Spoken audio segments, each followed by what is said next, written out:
Breaking news Vijayawada. ఈ రోజు నుండి సిటీలో కఠిన ఆంక్షలు.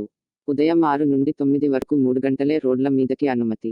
పచారీ షాపులు, పళ్ళు మార్కెట్, రైతు బజార్లు, కాళేశ్వరరావు మార్కెట్కి మాత్రమే ఉదయం 6 నుండి 9 వరకు తెరిచి ఉంటాయి. పాయింట్.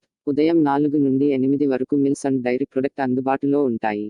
అలాగే ఉదయం 5 నుండి 9 వరకు ఏటీఎం ఫిల్లింగ్ వెహికల్స్కు అనుమతులు. ఇది ఇలా ఉండగా ఉదయం 7 నుండి సాయంత్రం 7 వరకు టేకెవే హోటల్స్కు అనుమతి ఇచ్చారు. ప్రభుత్వ, police, fire, electricity, revenue, VMC, medical and health department వెహికల్స్కు మాత్రమే అనుమతి ఇచ్చినట్లు కలెక్టర్ ప్రకటించడం జరిగింది. ప్రింట్ అండ్ ఎలక్ట్రానిక్ మీడియా వెహికల్స్కు, oil and gas filling vehicles, mobile communications వెహికల్స్కు ప్రత్యేక అనుమతి ఇచ్చారు.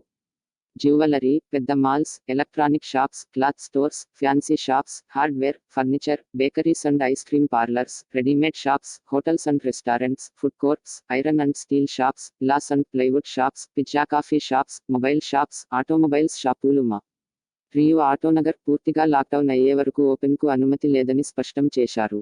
అలాగే 10 మంది ఎక్కడా గుమిగూడి ఉండకూడదని నిబంధనలను అతిక్రమిస్తే కఠిన చర్యలు తప్పవు అని హెచ్చరించారు.